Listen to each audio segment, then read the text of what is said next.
لوگ ایسے ہیں جو کبھی 2 ٹائم نماز پڑھتے ہیں، کبھی 3 ٹائم پڑھتے ہیں، کبھی 5 پڑھ لیتے ہیں، کبھی 5 چھوڑ دیتے ہیں، جب جتنا وقت ملا اتنی پڑھ لی، وقت نہیں ملا تو چھوڑ دی۔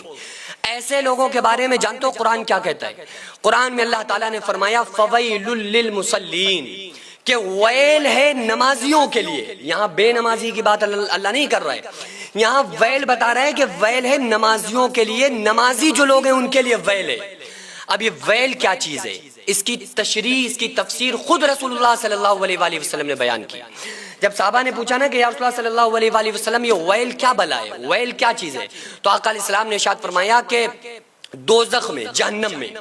ایک کنواں ہے جس کنویں کا نام ویل ہے، اس کنویں کے اندر ایک بھاری پتھر ڈالا جائے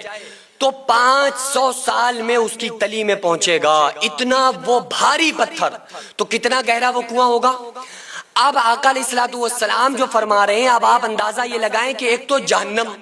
جہنم کتنی خطرناک۔ آقا علیہ السلام نے ارشاد فرمایا جہنم کو ایک سوئی کے ناکے کے برابر اگر کھول دیا جائے تو پوری دنیا، زمین و آسمان، چاند سورج سب جل کے راکھ ہو جائیں، اتنی خطرناک وہ جہنم۔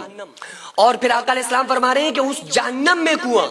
اور اس کنویں کے اندر اتنا گہرا کنواں کہ بھاری پتھر ڈالا جائے تو 500 سال میں اس کی تلی میں پہنچے گا۔ آقا علیہ السلام نے ارشاد فرمایا اس میں وہ نمازی ڈالے جائیں گے جو من چاہی نماز پڑھتے ہیں، رب چاہی نماز نہیں پڑھتے۔ لوگوں کی یہی پرابلم ہے۔ اچھا عجیب بات تو یہ بھی ہے نا کہ بعض لوگ جو اپنے آپ کو نمازی سمجھتے ہیں اور وہ 2 یا 3 ٹائم کی نماز پڑھ کے نمازی سمجھتے ہیں، وہ سمجھتے ہیں کہ ہم تو بھائی نمازی ہیں، لیکن بس نمازی تو ہیں لیکن ہماری فجر چھوٹ جاتی ہے، نمازی تو ہیں لیکن ہماری بس عشاء چھوٹ جاتی ہے۔ تو یہ جو لوگ کہنے والے لوگ ہیں نا، ان کے تعلق سے آقا علیہ السلام فرما رہے ہیں کہ ویل میں ان لوگوں کو ڈالا جائے گا جو کبھی کبھی نماز پڑھتے ہیں، کیونکہ آقا علیہ السلام نے ارشاد فرمایا جس نے ایک وقت کی نماز جان بوجھ کر چھوڑ دی، من ترک الصلاۃ متعمدا فقد کفر، جس نے ایک وقت کی نماز جان بوجھ کر چھوڑ دی وہ کفر کی حد تک پہنچ گیا۔ آقا علیہ السلام نے فرمایا بین العبد و بین الکفر ترک الصلاۃ، مسلمان کافر کے درمیان نماز ہی کا فرق ہے۔ آقا علیہ السلام نے ارشاد فرمایا جو صبح سویرے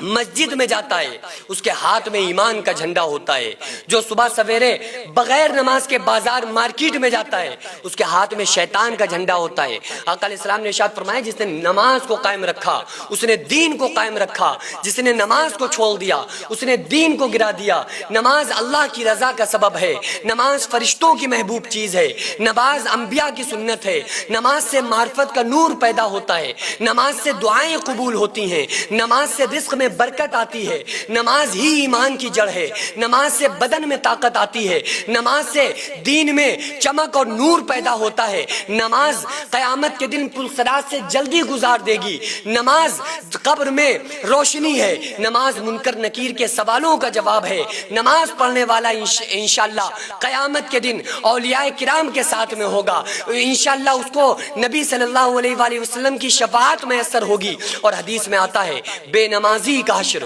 قیامت کے دن قارون، فرعون، حامان، ابی بن خلف ایسے کافروں کے ساتھ ہوگا۔